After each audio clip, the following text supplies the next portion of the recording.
আগ্নেয় অস্ত্র নিয়ে মারধর করে স্বর্ণ ব্যবসায়ী এবং তার সহযোগীর কাছ থেকে ছিনতাই। নৈহাটি 1 নম্বর বিজয়নগরে স্বর্ণ ব্যবসায়ী প্রশান্ত দাস ও নিমাই ঘোষ দস্তিদার বাড়ি থেকে বেরিয়ে কাজের উদ্দেশ্যে যাচ্ছিলেন বাইকে চেপে। বড় পুকুর পাড় থেকে আসা বাইকে করে 3 দুষ্কৃতী রিভলভারের বাট দিয়ে মারধর করে সমস্ত কিছু নিয়ে চম্পট দেয়।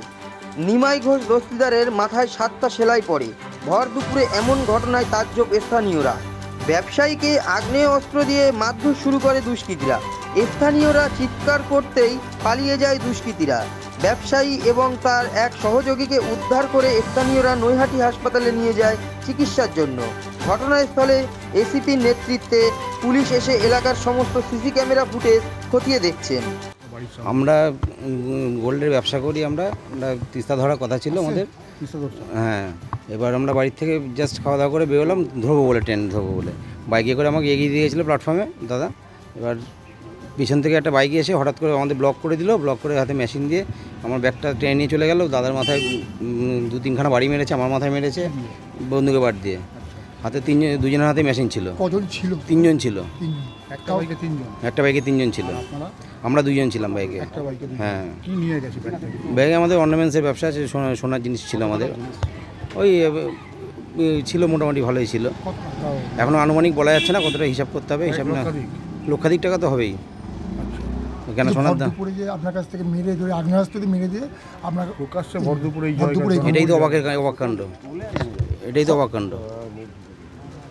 এটা কতটা আতঙ্ক মানে আমাদের জীবন চলে গেল। আমার আপনার কোথায় লেগেছে মাথায়? আমার তো এখানে বন্দুক বাট দিয়ে মেরেছে।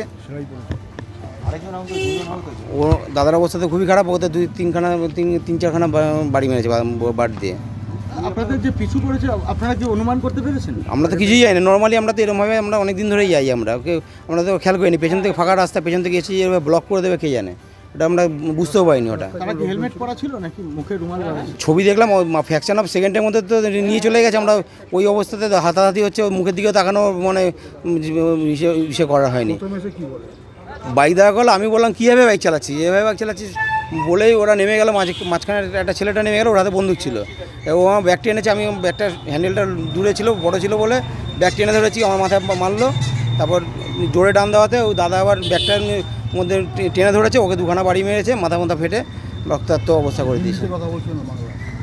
বেশি কথা বলেনি ওই সিচুয়েশানে। আর সেখানে বাংলাই বলেছে বোধহয় ব্যাগ দে। আশেপাশে তখন ফাঁকা ছিল, একটা টোটো যাচ্ছিলো। টোটোটার লাস্টে টোটো করে থানায় সে হসপিটালে দাদাকে পাঠানো হলো।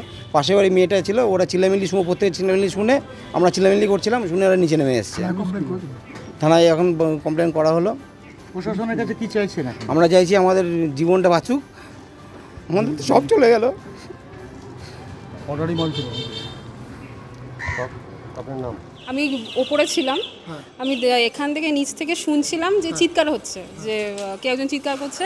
আমি ভাবছিলাম বোধহয় ঝগড়া টগড়া লেগেছে হয়তো, সেটা আমি একটু দেখতে এসেছিলাম। তো তারপর দেখলাম যে যাকে মারা হয়েছে সে বাইকের নিচে রয়েছে আর তার গায়ে মারা হচ্ছে, মানে একজন মারছে আর কি, যাতে উনি আর কি তখনও পড়ে থাকে। তো তারপরে আমি ওখান থেকে চিৎকার করতে করতে নিচে যখন আসলাম তখন দেখলাম ওনারা পড়ে আছে, মাথা থেকে প্রচণ্ড রক্ত পড়েছে, ওনারা চলে গেছে। কারণ বাইক নিয়ে যেতে তো বেশিক্ষণ সময় লাগে না, আর আমাদের গেটেও তালা দেওয়া থাকে অ্যাকচুয়ালি। তো 2 থেকে 3 জন ছিল, এর থেকে বেশি। কটা বাইক ছিল? যতদূর মানে আরেকজনও একটা ব্যাগ, মানে যারা এসেছিল নয় 2 জন কি 3 জন ছিল, তারা একটা বাইকে হতে এইদিকে এদিক থেকে হয়তো এসেছিল, তারপর এদিকে চলে গেছে। হ্যাঁ, এদিকে চলে গেল। আর উনি তো এখানে ভর দুপুরে ভর দুপুরে এই জিনিস দেখলেন, কতটা আতঙ্কিত আপনি স্থানীয় বাসিন্দা হিসেবে? আমাদেরকে সাবধান থাকতে হবে। একটা তালা লাগাচ্ছে বা 2টো তালা লাগাতে হবে, আর কি বলবো বলুন। আর এটা এক্সপেক্ট করার মানে এর আগে সাধারণত এরকম ঘটনা আমাদের এখানে ঘটেনি। আমি কোনোদিনও দেখিনি এখনও পর্যন্ত যে এত বড় এরকম একটা ছিনতাই টাইপের হয়েছে। তো বুঝতে হবে যে এখানে আরও প্রোটেকশন বাড়াতে হবে।